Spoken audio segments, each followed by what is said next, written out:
In a world where most leaders follow, one African soldier is leading a new revolution. Who is Captain Ibrahim Traoré and why is the world watching him? Born in 1988 from Bondakai, a modest farming background, joins the military as an officer, fights against terrorism in the north.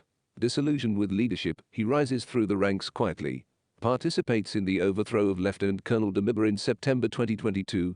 Why the people cheered instead of feared him? Emphasis on anti-corruption, anti-Western interference. Builds a patriotic defense force, VDP, with civilian soldiers. Popular slogans: La patrie ou la mort, nous vaincrons. Rejects ECOWAS threats, refuses French military influence. Food sovereignty, tractors, fertilizers, farmland, industrialization, tomato plant, gold refinery, cement factories, infrastructure, roads, housing for displaced, public hospitals. Quote, "We must produce what we consume and consume what we produce." I remember sitting on a broken stool as a boy, watching leaders speak on old radios, reading books under a flickering light, dreaming of more. Not more money, more impact. But when you come from nothing, you don't just chase leadership, you have to survive first. I faced ridicule. I faced rejection. I faced that voice in my head that said, you're not a leader. You're just a follower trying to sound brave. That voice was loud and I believed it. For a while. But something inside of me refused to quit. And that something had no name until I called it.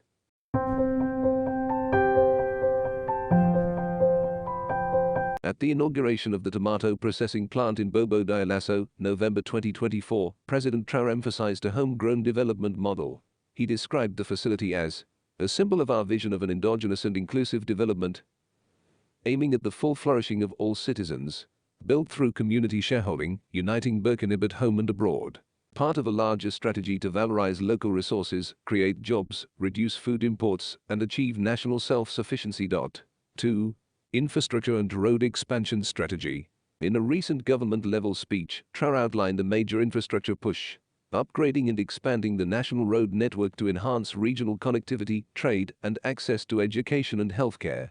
Funding via a dedicated development fund combining government, private, and international support. Emphasis on road safety, reduced travel times, and attracting investments. 3. Agricultural self-sufficiency and empowerment. In his New Year's address, December 2023, and other messages, he stressed the initiative for food sovereignty, including land cultivation, distribution of inputs and improved seeds, machinery, e.g., local fertilizer production and tractors, opening of agro factories, e.g., Kipella, to lower fertilizer costs. Targeting smallholder and youth farmers with training, land grants, boreholes, etc. to broaden agricultural entrepreneurship. 4. Social housing for internally displaced. Per reports on Reddit, March 2025, Traoré's government initiated construction of 1,000 social housing units, aimed at internally displaced people, funded through reallocation of government budgets, not cuts to citizens' salaries. Spread across several regions near Ouagadougou and Bobo Dioulasso, with strict technical and safety standards. 5. Industrialization and value-added local economies. Traoré regularly reiterated the principle. Aligned with Sankar's legacy, this vision promotes local processing of agricultural and mineral resources. Includes gold refinery development, first national gold refinery approved November 2023 by Cabinet. He also speaks of state-led initiatives in healthcare, reforestation, local mining, and renewable energy to reduce import dependency and boost sovereignty. 6. War on enemies of development and national mobilization. In early April 2025, Traoré delivered a stern warning at a flag-raising ceremony. Issued a strong "we will be merciless" statement toward those sabotaging development. Reiterated that the revolution is ongoing and demands order, discipline, and unity, not mere democracy. His alignment with Mali and Niger, alliance of Sahel states, rejects French and Western influence, expels military bases, promotes Pan-African self-reliance and dignity.